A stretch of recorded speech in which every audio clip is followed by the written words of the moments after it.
ఇదిన వాక్య ధ్యానం కొరకు 2వ రాజుల గ్రంథం 1వ అధ్యాయం 7వ వచనం నుండి మనం చదువుకుందాం. 7-8 వచనాలు. మిమ్మల్ని ఎదుర్కొని వచ్చి ఈ మాట చెప్పిన వాడు ఎలాంటి వాడని రాజు అడిగాను. అందుకు వారు, అతడు గొంగలి ధరించుకొని నడుమునకు తోలుదట్టు కట్టుకొని వాడని ప్రత్యుత్తరమియ్యగా, ఆ మనుష్యుడు తిష్బీయుడైన ఏలియా అని అతడు చెప్పాను. హల్లెలూయా. గడిచిన వారంలో మరి అధ్యాయంలో నుండి మొదటి భాగాన్ని మనం నేర్చుకున్నాం. రాజుగారు ఎలాగైతే మరి దేవుణ్ణి తిరస్కరించి ఎక్రోను దేవత అయిన బయల్జెబూబు మీద ఆధారపడ్డాడో, మరి దానిని బట్టి దేవుడు రాజుగారికి ఇవ్వవలసిన హెచ్చరికలను ఎలియా ద్వారా పంపించినట్టు ఈ వివరాలన్నీ మనం గడిచిన వారంలో నేర్చుకున్నాం. ఇక ఆ తర్వాత సంఘటనలని ఈరోజు మనం ధ్యానించబోతూ ఉన్నాం. రాజుగారు ఎక్రోను దేవత దగ్గర తన యొక్క ఆరోగ్యం బాగుపడుతుందో లేదో, తను అసలు బ్రతుకుతాడో లేదో విచారణ చేయమని చెప్పి తన సేవకులను పంపిస్తాడు. వాళ్ళు వెళ్తూ ఉన్నప్పుడు మార్గ మధ్యంలో దేవుడు ఏలియాను పంపించి, ఇగో రాజు బయల్జెబూబు దగ్గరికి విచారణ చేయటానికి తన సేవకులను పంపించాడు కదా, వాళ్ళు అక్కడి దాకా వెళ్ళాల్సిన అవసరం లేదు, ఆ సమాచారం ఏంటో నేనే తెలియజేస్తాను, నువ్వు వెళ్ళి ఆ విషయాన్ని వారికి తెలియచేయమన్నప్పుడు ఏలియా వెళ్ళి ఆ సేవకులతో చెప్తాడు, మీరు వెళ్ళి రాజుకి ఈ విషయాన్ని తెలియచేయండి, అతడు మంచం దిగకుండానే చనిపోతాడు అని చెప్పి రాజుకి ఆ సమాచారం చెప్పమని చెప్పి ఆ సేవకులకు చెప్తాడు. సేవకులు తిరిగి వెళ్ళే సమయానికి రాజుగారు ఆశ్చర్యపోతాడు, మీరు అప్పుడే ఎందుకు తిరిగి వచ్చారు, మీరు మీకు అప్పగించిన పనిని ఎందుకు విడిచిపెట్టేశారు, అసలు దాని గురించి ఏం మీరు ఆ పనిని పూర్తి చేసుకుని వచ్చారు అని వారిని అడుగుతూ ఉన్నప్పుడు ఆ సేవకులు ఏలియా చెప్పిన సమాచారాన్ని రాజుకు తెలియజేస్తారు. అయ్యా, మార్గమధ్యంలో మాకు ఒక ఆయన కలిశాడు, ఇగో నీ గురించిన ఈ వివరాలు నీకు తెలియచేయమని చెప్పాడు అని చెప్పినప్పుడు రాజుగారు అడుగుతున్నాడు, అతడు ఎలాంటి వాడు, అసలు ఆయన గురించిన ఆనవాళ్ళు ఏంటి అని చెప్పినప్పుడు ఆ సేవకులు రాజుతో చెప్తూ ఉన్నారు, అయ్యా ఆయన అందుకు వారు, అతడు గొంగలి ధరించుకొని నడుమునకు తోలుదట్టి కట్టుకొని వాడని ప్రత్యుత్తరమియ్యగా. చాలు. రాజుగారు అతడు ఎలాంటి వాడు అనే ప్రశ్న వేసినప్పుడు అక్కడున్న సేవకులు ఏలియా యొక్క వస్త్రధారణను చెప్తా ఉన్నారు. అతడు గొంగలి ధరించుకున్నవాడై నడుమునకు ఒక తోలుదట్టి కట్టుకున్నాడయ్యా అని చెప్పి ఏలియా యొక్క వస్త్రధారణను చెప్పారట. చెప్పగానే రాజుగారికి అర్థమైపోయింది అతడు ఏలియా ప్రవక్త అని. అంటే ఏలియా యొక్క వస్త్రధారణను చూడగానే అతను ఎవరో రాజుగారు ఈజీగా గుర్తుపట్టగలిగాడు. ఎందుకంటే ఆ కాలంలో ప్రవక్తలు ఎవరూ కూడా ఆడంబరముతో కూడినటువంటి వస్త్రాలను ధరించేవారు కాదు. వారు చాలా సామాన్యంగా ఉండేవారు, చాలా సాధారణంగా కనపడేవాళ్ళు. పైకి బాహ్య సంబంధమైన సౌందర్యం ఏది కూడా వారిలో ఉండేది కాదు. ఒకవేళ వారి వస్త్రధారణను చూస్తే ఎవరు కూడా వారిని స్వీకరించటానికి అవకాశమే ఉండనటువంటి పరిస్థితులు వారి జీవితంలో ఉంటాయి. ఈయనే కాదు, ఈయనలాగే మళ్ళా బాప్తిస్మం ఇచ్చి యోహాను కూడా మనకు కనబడతాడు. ఆయన కూడా ఒక వస్త్రాన్ని ధరించి నడుమునకు తోలుదట్టి కట్టుకున్నవాడిగానే కనపడతాడు అన్నమాట. వారి యొక్క వస్త్రధారణ అంతా కూడా చాలా సింపుల్గా కనబడుతుంది. ఎందుకనంటే వీళ్ళు ఎప్పుడూ కూడా ప్రజల చేత మెప్పు పొందే ప్రయత్నం కానీ లేదా ప్రజల దగ్గర ఆకర్షింపబడాలి అనేటువంటి ఆలోచన కానీ వాళ్ళు ఎప్పుడూ కలిగి ఉండరు. అసలు వాళ్ళు ప్రజల మధ్యలో కూడా సహజంగా ఉండేవారు కాదు. దేవుడు ఏదైనా సమాచారాన్ని తెలియజేయమని పంపిస్తే ఆ సమాచారాన్ని ప్రజలకు తెలియజేసి మళ్ళీ రిటర్న్ వాళ్ళు వారు ఉండే ఆ అరణ్యంలోనికి వెళ్ళిపోయి అక్కడ దేవునితో సమయాన్ని గడుపుతూ ఉండేటువంటి జీవిత విధానం వాళ్ళది. అలాంటి వస్త్రధారణ వారికి అలవాటుగా మారిపోయింది అన్నమాట. అయితే ఆ వస్త్రధారణను చూడగానే రాజుగారు గుర్తుపట్టాడట ఆయన ఏలియా ప్రవక్త అని. ఈరోజు ఆ వస్త్రధారణను చూసి ఏలియా ఎలాగైతే గుర్తింపులోనికి వచ్చాడో, ఈరోజు మనల్ని చూసినప్పుడు కూడా సమాజము మనలో ఉన్నటువంటి దైవత్వాన్ని కనుగొనగలగాలట. ఎందుకనంటే మన వస్త్రధారణ అనేది మనలో ఉన్నటువంటి భక్తిని, పరిశుద్ధతను, మనలో ఉన్నటువంటి దీనత్వాన్ని అది కనుపరిచేదిగా ఉండాలి. వస్త్రాలు అవసరమే, కానీ ఆ వస్త్రధారణ ఇతరులకి ఆకర్షణీయంగానో లేకపోతే మన గొప్పతనాన్ని చూపించుకునేదిగానో అది ఉండే ప్రయత్నం చేయకుండా మనం జాగ్రత్త పడాలి. ఏలియా వస్త్రాలను చూడగానే రాజుగారు ఈయన ఏలియా ప్రవక్త అని గుర్తుపట్టినట్లుగా మన వస్త్రధారణను చూసినప్పుడు లోకం ఎవరైనా మనల్ని క్రైస్తవులు అని గుర్తుపట్టే దాఖలాలు ఏమైనా ఉన్నాయంటారా? అలాంటి వస్త్రధారణ ఎప్పుడైనా మనం కలిగి ఉన్నామా? ఈ మాట అనగానే చాలామంది ఏమంటారంటే, మరి ఏం చేయమంటారంటే తెల్ల వస్త్రాలు వేసుకోమంటారా? ఎందుకంటే క్రైస్తవులు అనగానే తెల్ల బట్టలు వాళ్ళు ధరించాలి అనే ఒక అలవాటు వచ్చేసింది సమాజంలో. ఇంకా కొన్ని ప్రాంతాలకి, కొన్ని సంఘాలకి మనం వెళ్తే తెల్ల బట్టలు వేసుకుంటేనే పరిశుద్ధులు, కలర్ బట్టలు వేసుకున్నారనుకోండి, రంగు బట్టలు వేసుకున్నారనుకోండి, వాళ్ళని పాపులుగా పరిగణించేటువంటి గుంపు కూడా ఒకటి ఉంది.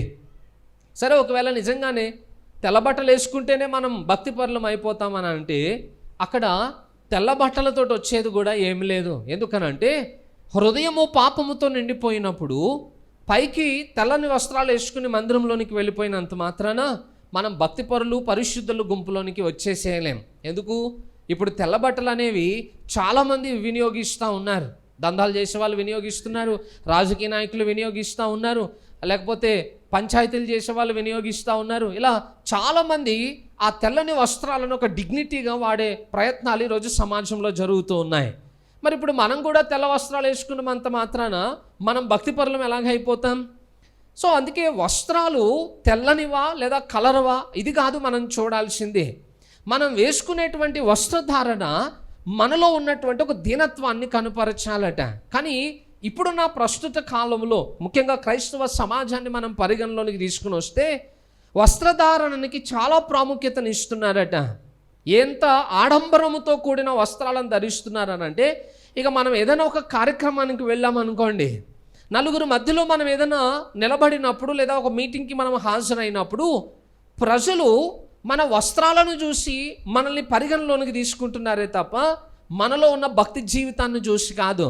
ఇప్పుడు మనం ఒక కూడికకు వెళ్ళినప్పుడు మనలో ఉన్న భక్తి క్రియలను చూసి ఒక్కలైనా వచ్చి మీరు ఇంత దైవికంగా ఎలా బ్రతుకుతున్నారండి, మీలో ఇంత ఆధ్యాత్మిక జీవిత విధానాన్ని మీరు ఎలా సంపాదించుకుంటున్నారు అని అడిగే వాళ్ళు ఎవరైనా ఉన్నారంటారా? అలా అడిగే వాళ్ళు ఎవరు లేరు. మనం ఏదైనా ఒక ఫంక్షన్కో లేకపోతే ఒక కార్యక్రమానికో ఒక ఆరాధన కూడికో మనం వెళ్ళినప్పుడు మన చుట్టూ ఉన్న వారందరూ కూడా మన వస్త్రధారణకు ఆకర్షితులు అవుతున్నారు. ఏ బ్రాండ్ అంటారు, ఇది ఎంత కాస్ట్ పెట్టుకున్నారు, ఏ షాప్లో కొన్నారు? ఇప్పుడు పైనున్న వస్త్రాలకి ప్రజలు ఆకర్షితులు అవుతున్నారట. కార్యక్రమాలకు వెళ్ళేవారు కూడా ఎలా మారిపోయారనంటే, ఇప్పుడు నేను వెళ్ళగానే ప్రజలందరూ నా వస్త్రాలను చూసి ఆశ్చర్యపోవాలి, నా గ్రాండ్నెస్ ఏంటో వాళ్ళకి అర్థం కావాలి, నా గొప్పతనం ఏంటో వాళ్ళకి తెలియజేయబడాలి అని చెప్పి పోటీపడి మరి ఒకరిని మించి ఒకరు విలువైన వస్త్రముల చేత వారు అలంకరణకి ప్రాముఖ్యతనిస్తూ ఉన్నారట.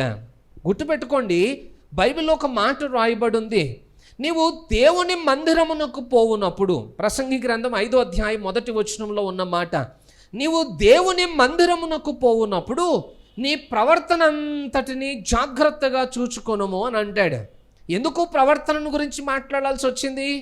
దేవుడు హృదయములను పరిశోధన చేసే దేవుడు. నీ వస్త్రాలను కాదు, నువ్వెంత గ్రాండ్గా వేసుకొచ్చినా అదేమి దేవునికి ఉపయోగం ఏమి ఉండదు. నువ్వెంత డిజైన్ తోటి దాన్ని వేసుకుని వచ్చినా అదేవి దేవునికి సంతోషాన్ని ఇవ్వవు. దేవుడు నీ జీవితంలో ప్రాముఖ్యతనిచ్చేది నీ హృదయానికి. ఆ హృదయము నిష్కల్మషమైనదిగా ఉన్నంతసేపు దానిని బట్టి దేవుడు ఆనందిస్తాడట. కానీ దేవుడు దేనిని బట్టి ఆనందిస్తాడో, దేవుడు దేన్ని లెక్కలోనికి తీసుకుంటున్నాడో దానికి సంబంధించిన సిద్ధపాటు అంతా పక్కన పెట్టేశాం.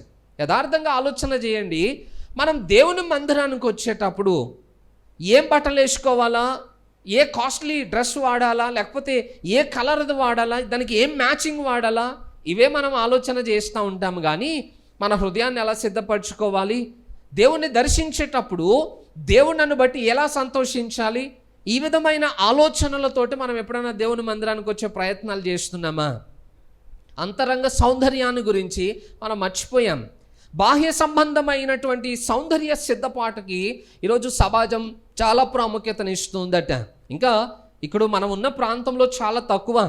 మనం కొంచెం బాగా పాష్ ఏరియాస్కి వెళ్ళామనుకోండి, కొంచెం సిటీ బాగా కల్చర్ బాగున్న ప్రాంతాలకి మనం వెళ్ళామనుకోండి, అక్కడ దేవుని మందిరానికి వచ్చే వాళ్ళందరూ కూడా వారి ఆధ్యాత్మిక జీవితం కంటే కూడా వారి భౌతిక జీవితానికి ఎక్కువగా ప్రాముఖ్యతనిచ్చే వాళ్ళు కనబడతారట.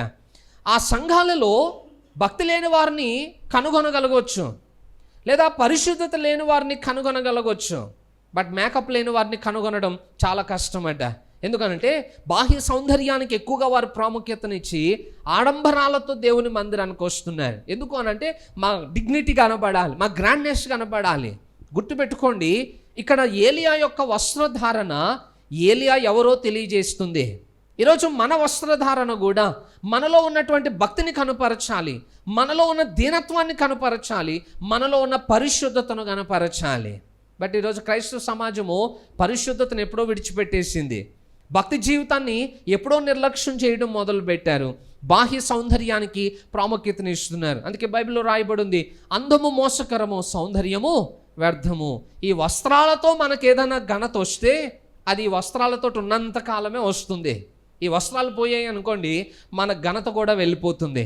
అదే మన గుణలక్షణములతోటి మనకి ఘనత వచ్చినట్లయితే ఆ ఘనత మన జీవితంలో జీవితకాలం అంతా మనం కొనసాగించగలుగుతాం. అందుకే మన జీవితంలో మన వస్త్రధారణ కూడా చాలా ప్రాముఖ్యం. ఈ మధ్యన ఎలా అయిపోయిందంటే కల్చర్ అని అనుకుంటూ, అప్డేట్స్ అని అనుకుంటూ వస్త్రధారణ విషయంలో ప్రజలు చాలా పాడైపోయారట. దేవుని మందిరానికి వచ్చేటప్పుడు ఎలాంటి వస్త్రములను ధరించాలో అవగాహన లేనటువంటి పరిస్థితిని ఈరోజు సమాజంలో మనం చూస్తూ ఉన్నాం. మనం అనొచ్చు, మరి దేవుడు హృదయాన్ని చూస్తాడు కదా, వస్త్రాలను చూడడు కదా, మరి అలాంటప్పుడు ఏం వేసుకుంటే ఏమవుతుందిలే అని అనేటువంటి వాళ్ళు కూడా ఉంటారు. నిజమే, మన వస్త్రములు మన దేహమును కప్పుకోవడానికి అవసరము. అలాగని చెప్పి మనము నీట్గా ఉండొద్దని కాదు, నీట్గానే ఉండాలి, మంచి వస్త్రములను వేసుకోవాలి. అలాగని ప్రజలందరూ మన వస్త్రములను చూసి మనల్ని ఆకర్షించేటట్టుగా మనం ఎప్పుడూ కూడా జీవించకూడదట. ఎందుకనంటే అపోస్తులైన పౌలకు మాట అంటాడు, ఇకను జీవించువాడను నేను కాదు, నా యందు క్రీస్తే అని అంటాడు. మనం సమాజంలోనికి వెళ్ళినప్పుడు ప్రజలు మన వస్త్రాలను చూడడం కాదు, మనలో ఉన్న క్రీస్తుని వారు చూడగలగాలట, మనలో ఉన్న దైవికమైన స్వభావాన్ని వారు చూడాలట, మనలో ఉన్న ప్రేమను, విధేయతను, యథార్థతను, పరిశుద్ధతను వారు చూడగలగాలట. నేను అంటున్నాను, మన జీవితంలో ఆ గుణ లక్షణములను చూసి మన దగ్గరకు వచ్చిన వాళ్ళు ఎవరైనా ఉన్నారా? మనం చాలా కార్యక్రమాలకు వెళ్ళి ఉంటాం కదా, ఈ దైవికమైన గుణ లక్షణాలను బట్టి మనతో స్నేహం చేసిన వాళ్ళు ఎవరైనా ఉన్నారా? పోనీ ఈ మంచి లక్షణాలను చూసి మనతో పరిచయం పెంచుకున్న వాళ్ళు ఎవరైనా ఉన్నారా? ఏముండదు. ఇక ఏదైనా మీటింగ్ అంతా అయిపోయింది అనుకోండి, కాస్త మన డ్రెస్ ఏదైనా గ్రాండ్గా కనపడగానే ఇక మీటింగ్ అయిపోగానే ఫస్ట్ డిస్కషన్ దాని గురించి స్టార్ట్ అవుతుంది. అందుకే బైబిల్లో స్పష్టంగా వ్రాయబడి ఉంది, ముఖ్యంగా స్త్రీలకు ఇంకా ప్రత్యేకంగా చెప్పబడిందట. ఎందుకంటే అలంకరణ విషయంలో వాళ్ళు కొంచెం ఎక్కువ టైం కేటాయిస్తారన్నమాట. కొన్నా అంతే, దాన్ని వినియోగించిన అంతే. స్త్రీలకి ఆ విషయంలో కొంచెం స్పెషల్ క్వాలిటీస్ ఉంటాయి. అవి చిన్న పిల్లలతోటి సహా. మా పిల్ల ఉందనుకోండి, ఆమెను తీసుకెళ్ళి అద్దం ముందు వదిలేస్తే గంట సేపు అక్కడనే ఉంటుంది. వాళ్ళకి ఏం తెలియదు మేకప్ గురించి, కాకపోతే ఒక అలవాటు అన్నమాట. ఓహో, అద్దం ముందు షో చేసుకోవాలంతే. ఓ దువ్వుతుంది, పౌడర్ రాస్తుంది, నానా హంగామా చేస్తుంది. ఎందుకంటే పిల్లలకి స్వతహాగా ఆ అలవాటు వచ్చేస్తుంది. ఇప్పుడు ఆ బ్యూటీ కాన్షియస్ అనేది బాగా పెరిగిపోతూ ఉందట. సౌందర్యము అవసరమే, కాకపోతే అది ఆధ్యాత్మికమైన స్థితిలో మనం సంపాదించుకోవాలి తప్ప భౌతికమైన వాటితోటి కాదు. అందుకే తిమోతి పత్రికలో ఒక హెచ్చరికనిచ్చాడు చూడండి. 1 తిమోతి పత్రిక 2వ అధ్యాయం 9-10 వచనాలను చదవండి ఎవరైనా. మరియు స్త్రీలను అనుకోవియు స్వస్థబుద్ధియు గలవారయుండి తగుమాత్రపు వస్త్రముల చేతనే కాని జడలతోనైనను, బంగారముతోనైనను, ముత్యములతోనైనను, మిగుల వెలగల వస్త్రములతోనైనను అలంకరించుకొనుక దైవభక్తి గలవారమని చెప్పుకొని స్త్రీలకు తగినట్టుగా సత్క్రియల చేత తమను తాము అలంకరించుకొనవలెను. చాలు. స్త్రీలు వేటి చేత తమను తాము అలంకరించుకోవాలట? దైవ భక్తి కలిగిన స్త్రీలు అని అనిపించుకోవాలి అని అంటే జడలు అల్లుకోవడం, బంగారములతో అలంకరించుకోవడం, అంటే ఆడంబరాలు చేయడం, ముఖ్యంగా వెలగలిగిన వస్త్రములను ధరించటం, ఇవి కాదట. దేవుడు కోరుకుంటుంది ఏంటంటే సత్క్రియల చేత తమ్మును తాము అలంకరించుకొనవలెను. ఆ మాట కేవలం స్త్రీలను సంబంధించే కాదు, సత్క్రియల చేత మనల్ని మనం అలంకరించుకొనుట అనేది సంఘములో ఉన్న ప్రతి వ్యక్తికి అది వర్తిస్తుంది. ఎందుకంటే మత్తయి సువార్తలో రాయబడి ఉంది 5వ అధ్యాయం 16వ వచనంలో, మనుషులు మీ సత్క్రియలను చూచి పరలోకమందున్న మీ తండ్రిని మహిమపరుచున్నట్లు వారి ఎదుట మీ వెలుగు ప్రకాశింపనీయుడి. అంటే మన సత్క్రియలు మనకి అలంకరణగా మార్చబడాలట. మన జీవిత విధానం, మన పనులు, మనం చేసే క్రియలు మనకొక గొప్ప అలంకరణగా, మనకి ఆధ్యాత్మిక సౌందర్యాన్ని తీసుకుని వచ్చేటివిగా ఉండాలి. వాటి గురించి మనం ఎప్పుడు ఫోకస్ చేయం. భౌతికమైనటువంటి అలంకరణ మీద మనం ఎక్కువగా ఫోకస్ చేస్తున్నాం. అవన్నీ కూడా మనలో ఉన్న భక్తిని పోగొడతాయట. మిక్కిలి వెలగలిగిన వస్త్రములు వేసుకున్నంత మాత్రాన మనమేమి భక్తి గలవారం అనిపించుకోము. మనలోని గుణలక్షణముల చేతనే అది సాధ్యమవుతుంది. అందుకే మన జీవితంలో వస్త్రములను గురించి కాస్త లేఖన ప్రకారంగా మనం మాట్లాడుకోవాల్సి వస్తే దాని గురించి యోబు భక్తుడు ఒక హెచ్చరికను ఇస్తున్నాడు. చూడండి, యోబు గ్రంథం 29వ అధ్యాయం 14వ వచనంలో యోబు ఈ మాటను జ్ఞాపకం చేస్తాడు. నేను నీతిని వస్త్రముగా ధరించుకొని ఉంటిని గనుక అది నన్ను ధరించెను, నా న్యాయ ప్రవర్తన నాకు వస్త్రమును పాగాయు ఆయను. యోబు తన జీవితంలో నీతిని అనుసరించటం మొదలు పెట్టాడట. నేను నీతిని వస్త్రముగా ధరించుకొని ఉంటిని. నాకు ఘనత రావాలంటే విలువైన వస్త్రములను వేసుకోవడం వలన కాదు నాకు ఘనత వచ్చేది. నీతినే నేను వస్త్రముగా ధరించి ఉంటిని, ఆ నీతి కూడా నన్ను ధరించి ఉన్నది అని అంటాడు. అంటే అర్థం ఏంటి? భౌతికమైన వాటికంటే మన జీవితంలో మనం కలిగి ఉండేటువంటి గుణలక్షణములే మన జీవితానికి గొప్ప విలువను, సౌందర్యమును తీసుకుని వస్తాయట. అందుకే యోబు ఏ మాట మాట్లాడినా ఆ కాలంలో ప్రజలందరూ ఆయనకి గౌరవాన్ని ఇచ్చేవారు. యోబు యవనస్తులను గద్దించినప్పుడు వారందరూ కూడా ఆయనకి భయపడి లోబడే వాళ్ళట. యోబుకు అంత విలువ ఎలా పెరిగిందయ్యా అని అంటే, యోబు ఏదో కాస్ట్లీ డ్రెస్సెస్ వేసుకున్నాడని కాదు, లేదా విలువైన వాటి చేత తాను అలంకరించుకున్నాడని కాదు, నీతిని ఆయన కలిగి ఉన్నాడట. ఎక్కడికి వెళ్ళినా ఆ నీతిని ఆయన కనపరుస్తూ ఉన్నాడు. అవినీతికి ఎక్కడ ఆయన జీవితంలో చోటు ఇవ్వలేదు కనుక ఆ నీతి ప్రవర్తన ప్రజలందరూ ఆయనకి భయపడేటట్టుగా చేసిందట. తప్పు చేశాడు అనుకోండి, అందరూ ఈయన కూడా మనలాంటి వాడే అని చెప్పి ఈజీగా పక్కన పెట్టేసేవారు యోబుని. బట్ యోబు ప్రత్యేకంగా బ్రతికాడు. తన నీతిని ఆయన కాపాడుకున్నాడు కాబట్టి ఆ నీతి కలిగిన వాడిని ఎదుట ఎవరైనా తప్పు చేయాలంటే వాళ్ళకి భయం అనిపించేదట. అందుకే యోబు నీతిని తనకు వస్త్రముగా ఆయన ధరించి ఉన్నాడట. నేను అంటాను, ఇక్కడ మనకి ఎవరికైనా ఆ లక్షణం ఉందంటారా? నీతిని వస్త్రములుగా ధరించినటువంటి అలవాట్లు మనకేమన్నా ఉన్నాయా? ఆ కింద లైన్లో అంటాడు, నా న్యాయ ప్రవర్తన నాకు వస్త్రమును, నా తలకి గౌరవాన్ని ఇచ్చేటువంటి పాగాయు ఆయను అని అంటాడు. న్యాయ ప్రవర్తన, మన ప్రవర్తనలో మనం కనపరిచేటువంటి న్యాయము, యథార్థత, ఇవన్నీ కూడా మనకి గౌరవాన్ని తీసుకుని వచ్చేటివిగా ఉండాలి. ఎప్పుడైతే మనం అవి కలిగి ఉంటామో అప్పుడు మన విలువ పెరుగుతూ ఉంటుందట. ఈరోజు అలాంటి వాటిని మనం వస్త్రాలుగా ధరించట్లేదు. మన జీవితం అంతా బాహ్య సంబంధమైన వాటి మీదే ఎక్కువగా ఆకర్షితులం అవుతున్నాం తప్ప ఆధ్యాత్మిక జీవితాన్ని గురించి మనం ఎవరము శ్రద్ధ తీసుకోవట్లేదట. అందుకే మన భక్తి జీవితము దేవుణ్ణి చేరుకోవడానికి సరిపడేదిగా మనలో కనపడట్లేదు. మనం భౌతికమైన వాటికి ప్రాముఖ్యత ఇస్తున్నాం, బట్ దేవుడు వాటిని పరిగణలోకి తీసుకోవట్లేదు. ఆధ్యాత్మికమైన వాటిని ఆయన లెక్కలోకి తీసుకుంటున్నాడు, అవేమో మనం వదిలిపెట్టేశాం. మరి ఈ భక్తితోటి దేవుని ఎలా చేరుకోగలుగుతాం? దేవునికి సమీపంగా ఎలా వెళ్ళగలుగుతాం? దేవుని ఆశీర్వాదములను ఎలా పొందగలుగుతాం? సాధ్యం కాదు. అందుకే మన భక్తిలో మార్పు రావాలి అని అంటే మొదట మన ఆలోచన విధానంలో కూడా మార్పు రావాలి. మన వస్త్రధారణ సమాజానికి మనలోనున్న క్రీస్తుని పరిచయం చేయాలట. మన గుణలక్షణములు మనం ఎవరమో సమాజం గ్రహించేటట్టుగా మన జీవితాన్ని మనం సిద్ధపరచుకోవాలట. మన గుణలక్షణాలు చూసి ఒక్క లైన్ మనల్ని గుర్తుపట్టారా? మనం క్రైస్తవులం అనే విషయాన్ని గురించి. ఇదే విషయాన్ని గురించి ప్రకటన గ్రంథంలో కూడా రాయబడి ఉంది. చూడండి, 19వ అధ్యాయము 8వ వచనం.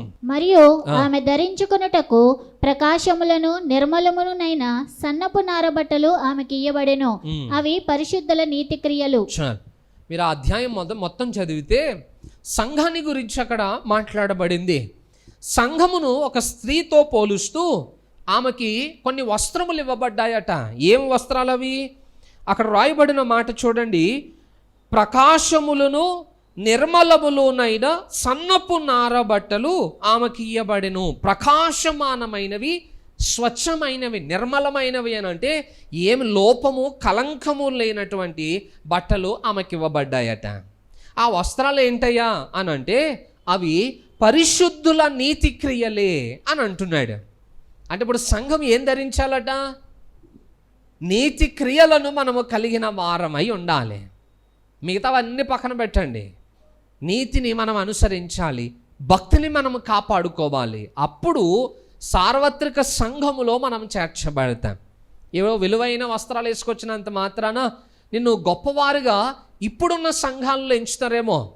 ఈయన టక్ వేసుకొచ్చాడు కాబట్టి ఆయనకు చైర్ వేసి కూర్చోబెట్టండి, లేదా వీళ్ళు పట్టు చీర కట్టుకుని వచ్చారు కాబట్టి వాళ్ళు పాటలు పాడడానికి అవకాశాలు ఇవ్వండి. ఇప్పుడున్న మనుషులు మన వస్త్రధారణను బట్టి మనకు విలువ ఇస్తారేమో. బట్ దేవుని దగ్గర మన వస్త్రములను బట్టి కాదు మనకి ఇచ్చేది విలువ, మనము కలిగి ఉన్న గుణలక్షణములను బట్టి మనకి విలువ ఇవ్వబడుతుందట. ఆ గుణలక్షణములలో పరిగణలోనికి వచ్చేవి మన నీతి క్రియలు. అవి పక్కన పెట్టేసి మనం ఇంకెంత గొప్పగా అలంకరించుకున్నా అవి ఏవి కూడా దేవునికి విలువైనవిగా ఎంచబడాం. అందుకే ఈరోజు మన జీవితంలో బాహ్య సంబంధమైన అలంకరణ కంటే కూడా సత్క్రియల చేత మనల్ని మనం అలంకరించుకోవడం నేర్చుకోవాలట. పైగా ఆధ్యాత్మిక సంబంధమైన అలంకరణ ఉచితంగా ఇవ్వబడుతుంది. బాహ్య సంబంధమైన అలంకరణకి చాలా డబ్బులు పెట్టాలి, చాలా ఖర్చుతో కూడుకున్న పని. ఎంత అలంకరించుకున్నా మళ్ళీ ఒక్కసారి ఎండదెబ్బ కొట్టింది అనుకోండి, మనం మళ్ళీ ఒరిజినాలిటీ బయటకు వచ్చేస్తుంది. అంతే కదా? అంటే మనిషి జీవితంలో నేను చెప్తున్నాను, మనం ఏవి చేసినా బాహ్య సంబంధమైనవి పాడైపోయేటి. అవునా? ఇప్పుడు ఎగ్జాంపుల్ చెప్తున్నాను. సమ్మర్ కదా, ఎండలు భయంకరంగా ఉండే. ఓ ఫంక్షన్కి వెళ్దామని చెప్పి బ్యూటీ పార్లర్కి వెళ్ళి మంచి రెడీ అయ్యి మేకప్ వేసుకొచ్చాం. మనకి బ్యూటీ పార్లర్కి వెళ్ళడానికి డబ్బులు ఉన్నాయి కానీ బెంచ్ కార్లు వెళ్ళడానికి డబ్బులు ఉన్నాయా? కొన్ని ఏసీ కార్లు వెళ్ళడానికి డబ్బులు ఉన్నాయా? మళ్ళీ అదే బండి మీదే కదా. ఆ బండి మీద వెళ్ళాడు ఒకసారి ఎండదెబ్బ కొట్టగానే అక్కడికి వెళ్ళేటప్పుడు మళ్ళీ ఏమైనా ఉంటుందా? ఏముండదు, వేసుకున్న డబ్బులు దండగా అంతే. అందుకే చెప్తున్నాను, బాహ్య సంబంధమైన అలంకరణ పాడైపోయేదే. ఈ శరీరమే మట్టి, అది పాడైపోతూ ఉంటుంది. దానికి ఎన్ని మెరుగులు దిద్దినా ఆ దిద్దిన మెరుగులు కూడా పాడైపోతాయి. ఎందుకంటే అవి మనం తెచ్చుకున్నవి. కానీ నీతి క్రియల వలన కలిగే అలంకరణ ఉంది చూసారా, వాటికి మనం డబ్బులు పెట్టక్కర్లేదు. అవి ఉచితంగా మనకి దొరికేవి. పైగా అవి మనము కలిగి ఉన్నంత కాలము అవి మన విలువను పెంచేవే తప్ప అవి తగ్గించేవి కాదు. అవి పాడైపోయేటివి కూడా కాదట, మనం విడిచిపెట్టేస్తే తప్ప. అందుకే ఆ ఆధ్యాత్మిక అలంకరణ మీద ప్రతి విశ్వాసి దృష్టి పెట్టగలగా. లోకము మనల్ని చూస్తున్నప్పుడు మనం కనపడకూడదు, మనలో ఉన్న క్రీస్తు వారికి పరిచయం కావాలి. అప్పుడు ప్రజలు దేవుని యొద్దకు ఆకర్షించబడగలుగుతారు. అందుకే ప్రతి విశ్వాసి యొక్క వస్త్రధారణ, ఆ భౌతికమైన సిద్ధపాటు అవి మనలో భక్తిని కనపరచకపోతే మనం అందరము కూడా మన భక్తిని వ్యర్థపరుచుకున్న వారం అవుతాం. అందుకే యోబు అంటున్నాడు, నీతిని నేను వస్త్రంగా ధరించాను. ప్రకటన గ్రంథంలో రాయబడింది, వారి నీతి క్రియలే వారికి వస్త్రములుగా ఇవ్వబడ్డాయి.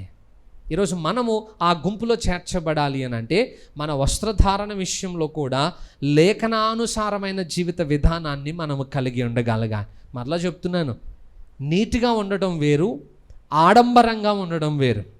నీట్గా ఉండడం మంచిదే, మంచి వస్త్రాలు వేసుకోండి, అందరిలో నీట్గా కనపడండి. బట్ అందరూ నన్ను చూడాలని మాత్రం చేయకండి, అది చాలా ప్రమాదకరమైనది. సంఘానికి వచ్చిన వాళ్ళందరినీ మనం పాడు చేసిన వాళ్ళం అవుతాం, మనం డైవర్ట్ చేసిన వాళ్ళం అవుతాం. నలుగురిలో నన్ను నేను చూపించుకోవాలని అనుకున్న ప్రతిసారి నవ్వుల పాలే అవుతాం. అర్థమవుతుందా? అందుకే దేవుడు మనకి ఏది ఆజ్ఞ జారీ చేశాడో దానిని బట్టి మన జీవితాలను కట్టుకుంటేనే ఆధ్యాత్మిక ప్రకాశమానమైన జీవితాన్ని మనం కొనసాగించగలుగుతాం.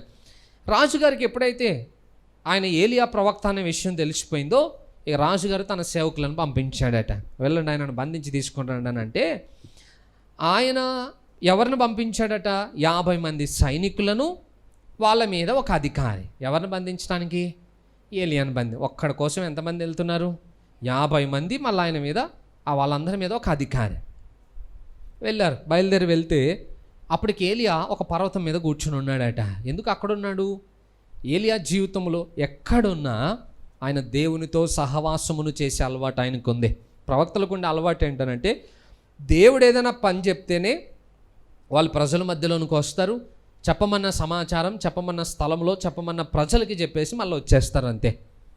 ఏలియా కూడా ఇప్పుడు అరణ్యంలో ఉన్నాడు, ఒంటరిగా దేవునితో సమయం గడుపుతున్నప్పుడు ఈ అధికారి ఏలియాకు సమీపముగా వెళ్ళి, ఏలియాతో అంటున్నాడట, దైవజనుడా రాజు నిన్ను దిగిరమ్మని ఆజ్ఞాపించుచున్నాడు అని చెప్పాడట. వెంటనే ఏలియా అంటున్నాడు, నేను దైవజనుడినైతే ఆకాశము నుండి అగ్ని దిగి వచ్చి నిన్ను నీ 50 మందిని దహించి వేయునుగాక అని అనగానే వెంటనే ఆకాశం నుండి అగ్ని దిగి వచ్చింది, ఆ 51 మందిని కాల్చివేసింది. ఎందుకు అంత స్పీడ్గా దేవుడు ఏలియా ప్రార్థన ఆలకించాడు? రాజుగారు చెప్పిన పని చేస్తున్నందుకు ఆ 51 మంది ఎందుకు చంపబడ్డారు అని ఆలోచన చేస్తే అక్కడ కొన్ని కారణాలు ఉన్నాయి. ఏంటి ఆ కారణాలు అంటే, మొట్టమొదటిగా అక్కడ వారు చూపించిన గర్వాన్ని బట్టి దేవునికి చాలా కోపం వచ్చిందట. ఆయన ఆ అధికారి ఏలియా దగ్గరకు వచ్చినప్పుడు ఏమని మాట్లాడుతున్నాడు? రాజు నిన్ను ఆజ్ఞాపించుచున్నాడు అని మాట్లాడాడు. రాజు భక్తి కలిగిన వాడు కాదు, ఆయన దేవునికి విలువిస్తున్నవాడు కాదు. ఇప్పుడు ఆ రాజుగారు దేవుని సేవకునికి ఆజ్ఞ జారీ చేశాడట. ఆ మాట, ఆ గర్వపు మాటలు దేవుని దృష్టికి ఇంపైనవిగా అనిపించలేదు. బైబిల్లో రాయబడి ఉంది, దేవుడట గర్విష్ఠుల యొక్క గర్వమును అణిచివేయవాడు, దయగల వారిపై ఆయన దయ చూపించును. మనం పాట కూడా పాడుకుంటాం, యెహోవా నా బలమా యథార్థమైనది నీ మార్గం అనే మాట. ఆ పాట మనం పాడుకునేటప్పుడు ఈ చరణను కూడా మనం పాడతాం. గర్విష్ఠులకు దేవుడు విరోధిగా ఉంటాడట. అందుకే బైబిల్లో రాయబడి ఉంది, నాశనమునకు ముందు గర్వము నడుచును. ఎప్పుడైతే మనం గర్వంగా ప్రవర్తిస్తున్నామో ఇక మనకి వెనకాల నాశనం మనల్ని తరుముకుంటూ వస్తుందనే విషయాన్ని మనం గుర్తుపట్టాలి. వారి గర్వము వారు దేవుని ఎదుట కనుపరిచినట్టుగా ఎంచబడిందట. అసలు దైవజనుడు అంటే ఎవరు? దేవుడు ఏర్పాటు చేసుకున్నవాడు. వారికి ఏది జరిగినా అది దేవునికే జరిగినట్లుగా దేవుడు దాన్ని లెక్కలోకి తీసుకుంటాడట. అలాంటి దైవజనం దగ్గరికి వెళ్ళి అహంకారంతో మాట్లాడినందుకు దేవునికి చాలా కోపం వచ్చేసింది. అంటే నన్నే ఆజ్ఞాపించేంత పని మీరు చేస్తారా అని చెప్పి ఏలియా ప్రార్థన చేయగానే ఆకాశం నుండి అగ్ని దిగి వచ్చి వాళ్ళందరినీ చంపేసిందట. అది మొదటి కారణం. రెండవ కారణం ఏంటనంటే, ఆహాబు చరిత్ర నుండి మనం ధ్యానించుకుంటూ వస్తే, అహజ్యా యొక్క తండ్రి ఆహాబు, ఆయనకు యెహోవా ప్రవక్తలను చంపినటువంటి నేర చరిత్ర ఉంది. ఇప్పుడు ఆయన మార్గంలోనే అహజ్యా కూడా నడుస్తున్నాడు కనుక ఈయన కూడా ఏలియాకు హానిని కలుగు చేసేటువంటి అవకాశాలు ఉన్నాయి. అందుకే దేవుడు ఆ అవకాశాన్ని వారికి ఇవ్వలేదట. వారి యొక్క మాట తీరును చూస్తే వీరు ఏలియాకి హానిని కలుగు చేసేవారుగా కనబడ్డారు కనుక దేవుడు ఆ అవకాశాన్ని వారికి ఇవ్వలేదట. నా దైవజనుని మీదకి లేదా నా సేవకుని మీదకి వచ్చి మీరు ఇలాంటి ఆలోచనలు చేస్తారా అని చెప్పి దేవుడు వెంటనే ఏలియా ప్రార్థన ఆలకించి ఆ అధికారులందరినీ లేదా వచ్చిన సైన్యం అంతటినీ నాశనం చేసేసాడట. బైబిల్లో రాయబడి ఉంది, మనకు ఆ చరిత్ర తెలుసు. మోషే జీవితంలో దేవుడు ఆ మోషేకు వ్యతిరేకంగా మాట్లాడినటువంటి ఏ ఒక్కరిని కూడా దేవుడు విడిచిపెట్టలేదు. మిరియాము మోషే మీదేదో సనిగిందట, ఒక మాట మాట్లాడినందుకు ఏం చేశాడు దేవుడు? మిరియాముని కుష్ఠవ్యాధి చేత మొత్తాడు. కుష్ఠవ్యాధి అనేది ఒక మాటతో పోతుంది, కానీ ఆమెను గురించి అక్కడ వివరించబడింది. తల్లి గర్భంలో నుండి వచ్చినప్పుడు సగము శరీరము క్షీణించినటువంటి శిశువులా కనపడదట. ఒక స్కెల్టన్ వస్తుంది చూసారా, ఆ టైప్లో మారిపోయిందట మిరియాము యొక్క శరీరం అంతా కూడా. అంత కోపముతోటి దేవుడు ఆమెను శిక్షించాడట. ఎందుకు? మోషేని తిట్టిందని. దేవుడు తన సేవకుడిని తిట్టినందుకు మిరియామును కూడా సహించలేకపోయాడు. అదే మోషే మీద కోరహు, దాతాను, అబీరాములు వచ్చి తిరుగుబాటు చేశారు. ఏం చేశాడు దేవుడు? బ్రతికొండగానే వారి కుటుంబములతో సహా భూమి వారిని నెరవేర్చి మింగేసేటట్టుగా ఆజ్ఞాపించాడట. సజీవ సమాధులు అయిపోయారు ఆ 3 కుటుంబాలు. ఎంత పెద్ద శిక్ష వారికి విధించబడిందో చూడండి. యెరోబాము ఉన్నాడు. ఇజ్రాయేలు ప్రాంతము 2 భాగాలుగా విభాగింపబడిన తర్వాత ఈయన బలిపీఠం మీద బలి అర్పిస్తుంటే ఒక ప్రవక్త వచ్చాడు, పేరు తెలియని ప్రవక్త. మనం ధ్యానించాం ఆ చరిత్ర. ఆయన వచ్చి ఒక ప్రవచనం చెప్పాడు, ఇగో బలిపీఠమా ఇది పగిలిపోతుంది, దాని మీద నువ్వు బుగ్గి ఒలిగిపోతుంది, ఎందుకంటే ఈ ప్రాంతానికి ఒక భయంకరమైన శిక్ష రాబోతుంది. యోషియా అనే రాజు, ఆ రాజుగారు ఈ దేశానికి ఏం చేయబోతున్నాడో వివరాలు అన్నీ చెప్పగానే యెరోబాము వాడిని పట్టుకోండి అని చెప్పి చెయ్యి చాపాడట. ప్రవక్తకు విరోధంగా చెయ్యి చాపగానే ఆ చెయ్యి ఎండిపోయింది. మరలా ప్రవక్త దేవుని పక్షముగా ఆ యెరోబాము కోసం వేడుకుంటే తప్ప ఆ చెయ్యి మరలా బాగుపడలేదట. తర్వాత అధ్యాయంలో చూస్తాం, ఇదే 2వ రాజుల గ్రంథంలో ఎలీషా ఒక కొండ మీదకి ఎక్కిపోతున్నప్పుడు ఒక ఊర్లో ఉన్న పిల్లలందరూ వెనకాల వెళ్ళి బోడివాడ ఎక్కిపోము అని చెప్పి ఎలీషాని హేళన చేయడం మొదలుపెట్టారట. ఎలీషా ప్రార్థన చేయగానే ఆ పక్కనున్న అరణ్యంలో నుండి ఎలుగుబంట్లు వచ్చి వాళ్ళందరి మీద దాడి చేసి ఆ పిల్లల్ని చంపేశాయి. ఇవన్నీ ఎందుకు జరిగాయి? దేవుని సేవకుల విషయంలో ఏ చిన్న పొరపాటును ఎవరైనా చేసినా దేవుడు ఎంత రియాక్ట్ అవుతాడో ఈ లేఖనాధారాలన్నీ మనకు తెలియజేస్తున్నాయి. అంటే దేవుని సేవకులకు దేవుడు అంత ప్రాముఖ్యతనిస్తాడనమాట. కానీ ఈనాడు సమాజంలో చూస్తుంటే దేవుని సేవకుల విషయంలో లోకము చాలా వ్యతిరేకంగా ప్రవర్తిస్తుంది. వాళ్ళ మీద హేళనగా మాట్లాడడం, వాళ్ళని అవమానపరిచే విధంగా ప్రవర్తించటం, వాళ్ళని ఇబ్బందులు పెట్టడం, వాళ్ళని గాయపరచటం, ఇవన్నీ కూడా దేవునికి కోపమును తెప్పించే విధంగా ఆ చర్యలు కనబడతా ఉన్నాయి. కొన్నిసార్లు సేవకులే మాట్లాడకపోవచ్చేమో. ఇక్కడ మోషే ఏమని అన్నాడా మిరియాముని? నన్ను అంత మాట అంటావు, నీ పని చెప్తానని అన్నాడా? అనే టైం ఎక్కడిచ్చాడు దేవుడు? అసలు వెంటనే ఆయనే యాక్షన్ తీసుకోవడం మొదలుపెట్టాడు. కోరహ దాతాను అబీరాములు వచ్చినప్పుడు కూడా మోషే వారికి సాష్టాంగ నమస్కారం చేశాడట. అయ్యా మీరు నన్ను అలా తప్పుగా అర్థం చేసుకోకండి అని. బట్ దేవుడు మాత్రము ఒప్పుకోలేదు. నా సేవకుల మీద తిరుగుబాటు చేస్తారా అని వెంటనే దేవుడు వారి మీద ఉగ్రతను కురిపించాల్సి వచ్చింది. అందుకే జాగ్రత్త. దేవుని సేవకుల జోలికి మనం వెళ్ళేటప్పుడు చాలా జాగ్రత్తగా వారి ఎడల వ్యవహరించకపోతే మనం దేవునికే విరోధంగా పోరాడిన వారం అవుతామట. రెండో గుంపు వచ్చింది మరలా. ఆయన ఇంకా కొంచెం టాప్ లెవెల్లో ఉన్నట్టున్నాడు. ఆయన ఏమన్నాడట? ఇగో దైవజనుడా, రాజు నిన్ను త్వరగా దిగిరమ్మని ఆజ్ఞాపించుచున్నాడు. త్వరగా అనే పదాన్ని ఎక్స్ట్రా మాట్లాడాడట. ఓహో, మరి నేను దైవజనుడిని అంటున్నావుగా, మరి నేను దైవజనుడిని అయితే నాకు రావాల్సిన గౌరవం ఏది? నా దగ్గర మాట్లాడాల్సిన తీరు ఇదేనా? నేను దైవజనుడిని అయితే ఇప్పుడు ఏం జరుగుతుందో చూడని చెప్పి మళ్ళా ప్రార్థన చేశాడట. మళ్ళా ఆకాశం నుండి అగ్ని దిగి వచ్చి మళ్ళా 51 మందిని చంపేసింది. మళ్ళా మూడో గుంపు బయలుదేరి. రాజుగారు ఎంత తెలివైనాడో చూడండి. 2 సార్లు ఈ నష్టం జరిగినప్పుడు మూడోసారి గుంపుని ఎవరైనా పంపిస్తారా? ఒక పక్క సైన్యం చచ్చిపోతూనే ఉన్నారు, రాజుగారు మాత్రం ఆ పొరపాటు చేస్తూనే ఉన్నాడట. బట్ మూడో వాడు తెలివైన వాడు. రాజుకు తెలివి లేదు, బుద్ధి లేదు. కానీ మూడవ గుంపుకు అధికారిగా ఉన్నవాడు కొంచెం బుద్ధి కలిగిన వాడే. ఆయన 2 ఆ గుంపులకు జరిగిన నష్టాన్ని గ్రహించిన వాడే. మూడవసారి ఆయన వచ్చినప్పుడు ఏలియా దగ్గరికి వెళ్ళి మోకాళ్ళుని ఏలియాని బ్రతిమలాడుతున్నాడట. అయ్యా, నా ప్రాణమును నాతోటున్న 50 మంది ప్రాణము నీ దృష్టికి ప్రియమైనదిగా ఎంచబడును గాక. మోకాళ్ళుని బ్రతిమలాడుతూ ఉన్నాడట. ఏలియా ఏం చేయాలో అర్థం కాలేదు. వెంటనే ఏలియా పక్కన దేవుని దూత ఉన్నాడు, యెహోవా దూత. ఆయన చెప్తున్నాడు, నువ్వు వాళ్ళకి భయపడకుండా వారితో పాటు వెళ్ళు అని. ఎందుకు ఆ వ్యక్తికి దేవుని ఉగ్రత అనుమతించబడలేదు అని అంటే ఆయన తగ్గించుకుని వెళ్ళాడు. ఒక దైవజనునితో ఎలా మాట్లాడాలో అది తెలుసుకుని ఆయన ప్రవర్తించాడు.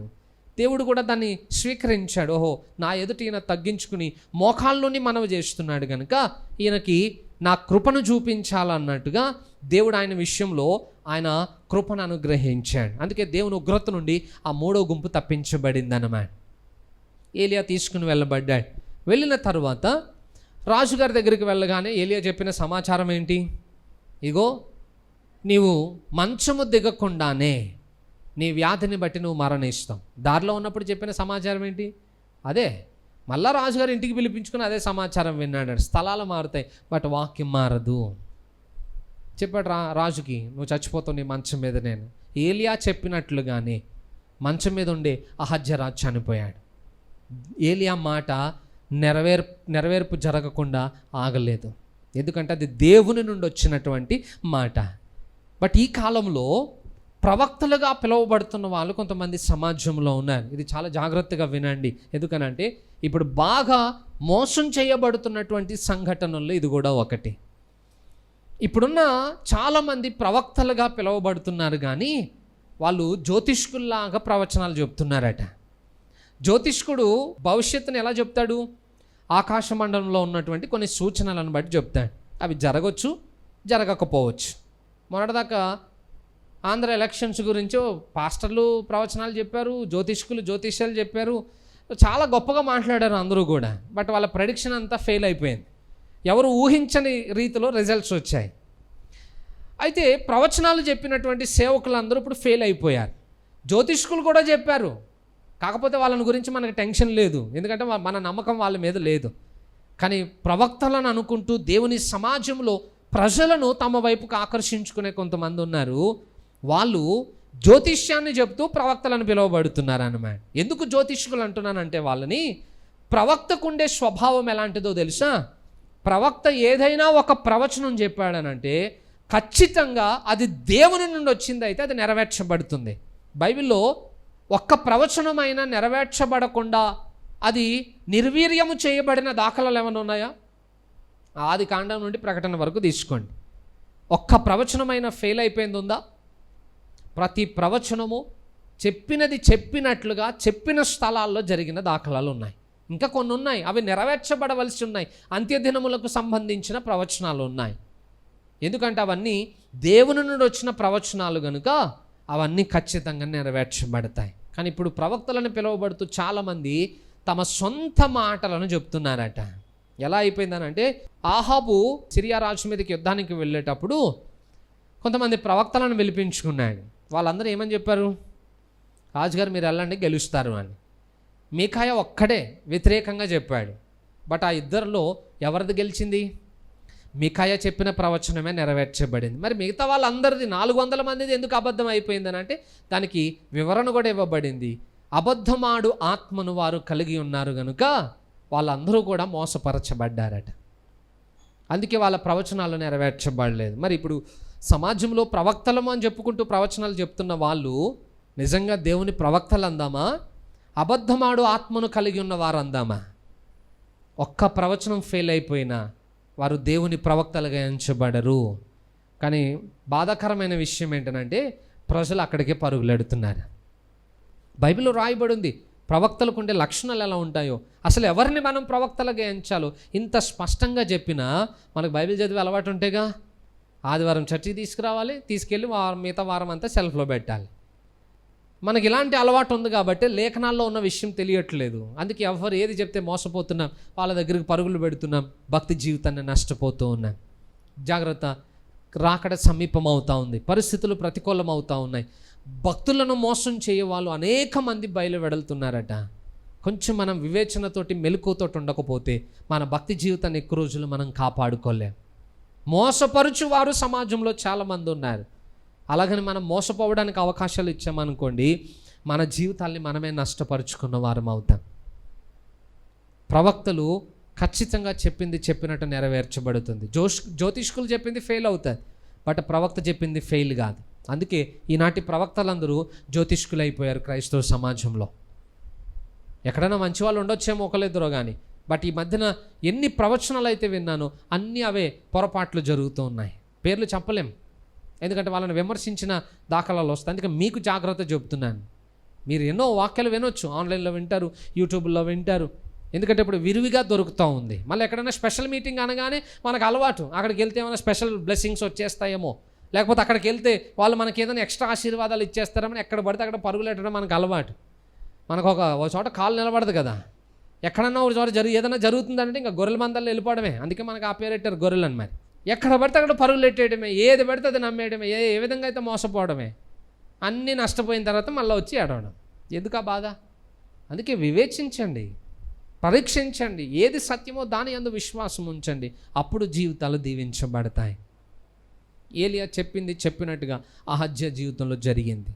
అహజ్య చనిపోయాడు. చనిపోయిన తర్వాత ఆయన కుమారుడు రాజుగా పట్టాభిషేకం చేయబడ్డాడు. అయితే ఇక్కడ ఇంకొక విషయాన్ని కూడా మనం గుర్తుపెట్టుకోవాలి. ఏంటంటే అక్కడ మీరు వచనాలు చదివితే టైం అయిపోయిందని చదివిపెట్టలేదు, కానీ అక్కడ మీరు వచనాలు చదివిపిస్తే అక్కడ వచనాలు ఏమైనా ఉంటుందంటే అహజ్య ఆయనకి సంతానం లేరు, అందుకని యెహోషాపాతు, యూదా ప్రాంతాన్ని పరిపాలిస్తున్న యెహోషాపాతు కుమారుడైన యెహోరాము ఇజ్రాయేలు ప్రాంతానికి కూడా రాజుగా పరిపాలన చేయడానికి ఎన్నుకోబడ్డాడని ఇక్కడ ఉంటుందన్నమాట. కానీ అది కరెక్ట్ వచనం అంటే రాయడంలో ఎక్కడో పొరపాటు జరిగింది. అక్కడ ఉన్న సమస్య ఏంటనంటే యెహోషాపాతు కుమారుని యొక్క పేరు యెహోరామే, అహజ్య కుమారుని యొక్క పేరు కూడా యెహోరామే. ఇద్దరి పేర్లు ఒకటే పేర్లు పెట్టబడ్డాయి కనుక ఈయనే ఆయన అనుకుని కొంతమంది పొరపాటు పడిన వాళ్ళు ఉన్నారు. బట్ తర్వాత అధ్యాయాల్లో ఆ వచనాలు వ్రాయబడ్డాయి. యెహోషాపాతు ఆయన కుమారుడు తర్వాత రాజుగా ఎన్నుకోబడ్డాడు. ఆహాబు మనుమడు యెహోరాము అనేట ఆయన ఇజ్రాయెల్ను పరిపాలన చేస్తున్నప్పుడు ఆయన పరిపాలన యొక్క 5వ సంవత్సరంలో యెహోషాపాతు యొక్క కుమారుడైన యెహోరాము యూదా మీద పట్టాభిషేకం చేయబడ్డాడు రాజుగా. సో వాళ్ళిద్దరి పేర్లు ఒకటే, వ్యక్తులు వేరు. ఇద్దరిని ఒకరే అని అనుకుంటే మనం పొరపాటు పడిన వారం అవుతామన్నమాట. హల్లెలూయా. సో ఇద్దరు వేరు వేరు వ్యక్తులు కాబట్టి అది మనం కొంచెం గ్రహించగలగాలి. తర్వాత అధ్యాయాలు వచ్చినప్పుడు పరిపాలన వేరువేరుగా ఉంటుంది కనుక ఆ వివరాలు మనం అప్పుడు నేర్చుకుందాం. హల్లెలూయా. ఏం విషయాలు నేర్చుకున్నాం ఈరోజు? మొదట మన వస్త్రధారణ, వేటి చేత మనల్ని అలంకరించుకోవాలట? నీతి, న్యాయ ప్రవర్తన, పరిశుద్ధుల నీతి క్రియలు, సత్క్రియలు, వీటి చేత మనల్ని మనం అలంకరించుకోవాలి. నెక్స్ట్ రెండోది ఏంటి? దేవుని దైవజనుల ఎదుట మన ప్రవర్తన విధానం ఎలా ఉండాలి అంటే గర్వంతో మనం వ్యవహరించకుండా దీనత్వంతో మనం ప్రవర్తించవలసిన అవసరం ఉంది. నెక్స్ట్ మూడోది ఏంటి? ప్రవక్తలు, జ్యోతిష్కులు, వాళ్ళిద్దరిని గుర్తుపట్టకపోతే మోసపోయే అవకాశాలు ఉన్నాయి. ఎందుకంటే ప్రజల్ని సులభముగా ఆకర్షించుకోవటానికి ఇప్పుడు సేవకులైన వారు ఎన్నుకున్న మార్గాల్లో ఇది ప్రాముఖ్యమైనది. వాక్యం చెప్తానంటే ఎవరైనా వస్తారా? ఎవరైనా వస్తారా?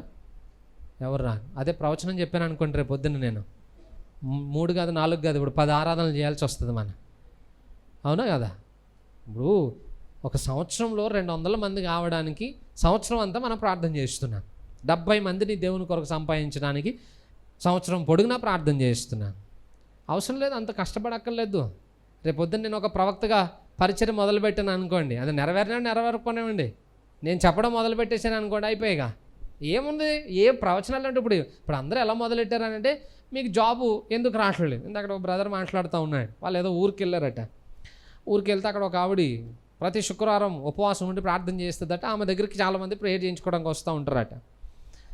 ఇక వీళ్ళు ఊరికి వెళ్ళారట. ఊరికి వెళ్తే వాళ్ళ చుట్టాలు కూడా, అరే నీకు జాబ్ దొరకట్లేదు కదా, ఎందుకు మాటిమాటికి జాబ్ పోతుంది, అసలు వెళ్ళామని అడుగొద్దామనంటే ఆవిడ దగ్గరికి వెళ్తే ఆవిడ అన్నదట, మీ అబ్బాయికి ఊరికి జాబ్ పోతుంది ఎందుకనంటే ఆయన వెనకాల ఒక దురాత్మ ఉంది, ఆయనను పీడిస్తుంది, అందుకే జాబ్ పోతుందని ఆయన సేవలో ఉన్నాడు. ఆయన ఏదున్నా దురాత్మ మీద ఎట్టేయడమే. ఇక ఆ ప్రవచనాలు చెప్పడానికి పెద్ద కష్టం ఏదో నేను కూడా చెప్తాను. మీరు ఆర్థిక ఇబ్బందుల్లో ఉన్నారా? 7 వారాలు మీకోసం ప్రార్థన చేద్దాం, మీకు పట్టిన దురాత్మ వదిలిపోతుంది. ప్రవచనం 7 వారాలు రండి, దేవుడు కార్యం చేయకపోతే చూడండి. అసలు మీ ఇంట్లో కుటుంబ సమస్యలు ఉన్నాయా? రండి, ఉపవాసం ఉండి నేను ప్రార్థన చేస్తాను. ఒక 4 శుక్రవారాలు లేదా 3 శుక్రవారాలు ఉపవాసం ఉంటాను, మీరు కూడా ఉండండి, ప్రార్థన చేద్దాం, దేవుడు కార్యం చేసేస్తాడు. ప్రవచనం అన్నమాట. ఇలాంటివి చెప్తే రారా ప్రజలు? గుంపులుగా వస్తారు. అలాంటి వాళ్ళందరూ అలాగే గుంపులుగానే కొట్టుకుపోతారు. దేవునికి అవసరమైనది పొట్టు కాదు, గట్టి గింజలు కావాలట. వాక్యాన్ని ప్రేమించే వాళ్ళే ఇక్కడికి వస్తారు. అర్థమైందా? ఎందుకంటే గట్టి గింజలు అక్కడనే దొరుకుతాయి. పొట్టు ఎంత తెచ్చుకుని ఏం లాభం? ఒక్కసారి ఫ్యాన్ గాలి పెట్టినామంటే ఎగిరిపోద్ది మళ్ళా. అలాంటి పొట్టు దేవునికి అవసరం లేదు. గట్టి గింజలు చాలు, మనకి 4 ఉన్నా కడుపు నిండుతుంది. అదే పొట్టు తెచ్చుకుని ఏం లాభం? బస్తాల నిండా చూసుకోవడం తప్ప. అందుకే పొట్టుతో కాదు మనకు పని, గట్టి గింజలతో కావాలి. ఆ గట్టి గింజలు బూటకపు మాటల మీద మోసపోవట. వారు వాక్యాన్ని ప్రేమిస్తారు, వాక్యమునకు లోబడతారు. అందుకే ప్రవక్తలు, జ్యోతిష్కులు ఆ వ్యత్యాసాన్ని మనం గమనించకపోతే నష్టపోయే దాఖలాలు ఉన్నాయి. మంచిది, కొద్ది మాటలు దేవుడు దీవించునుగాక. తల్ల వంచి కళ్ళు మూసుకుని చిన్న మాట మనం ప్రార్థన చేసుకుందాం. పరిశుద్ధుడా మా ప్రియ పరలోకపు తండ్రి, నీ నామమును కొందనాలనైనా ఏ రోజు నీ వాక్యము ద్వారా మాతో మాట్లాడి మాకు ఇచ్చిన హెచ్చరికల కొరకు నీకు వందనాలు. దేవా, మేము కలిగి ఉండవలసిన గుణ లక్షణములు మాలో లేవు. మేము అనుసరించవలసినటువంటి ఆజ్ఞలను కూడా మేము విడిచిపెట్టేశాం. లోకాన్ని అనుసరిస్తూ లోక సంబంధమైన ఆడంబరాలకి, అలంకరణలకి ప్రాముఖ్యతనిస్తూ బాహ్య సంబంధమైన వాటి మీద మేము గొప్పవారం అనిపించుకోవాలనుకుంటున్నాం. కానీ అవేవి నిన్ను సంతోషపెట్టలేవని, అవేవి కూడా మాలో ఉన్నటువంటి దైవికమైన స్వభావాన్ని కనుపరచలేవని నీ వాక్యం ద్వారా హెచ్చరించాం. దానికి లోబడినట్లుగా మమ్మల్ని సరిదిద్దండి. వినే మాటలు మా జీవితాల్లో ఫలింపచేయండి. ఈ అంత్యకాలంలో మోసము చేయవారికి మేము గురి కాకుండానట్లుగా లేఖనానుసారమైన జీవితాన్ని మేము జీవిస్తూ సత్యాసత్యములను వివేచించగలిగేటువంటి జ్ఞానం మాకు దయచేయండి. చేరువచ్చిన ప్రతి బిడ్డను దీవించండి అయ్యా. తిరిగి క్షేమంగా వారి గృహాలను చేర్చండి. ఈ వారమంతా జరగబోతున్న ప్రతి పరిచర్యను మీరు ఫలింపచేసి ఆశీర్వాదకరంగా మార్చండి. వచ్చిన ప్రతి బిడ్డను బట్టి నీకు మహిమ చెల్లిస్తూ జరిగిన ఆరాధన అంతటిని బట్టి నీకు కృతజ్ఞతలు నాయనా. ఇక మీదట కూడా నీ సహాయం మాకు అందించమని యేసు నామములో ప్రార్థిస్తున్నాము తండ్రి. ఆమెన్.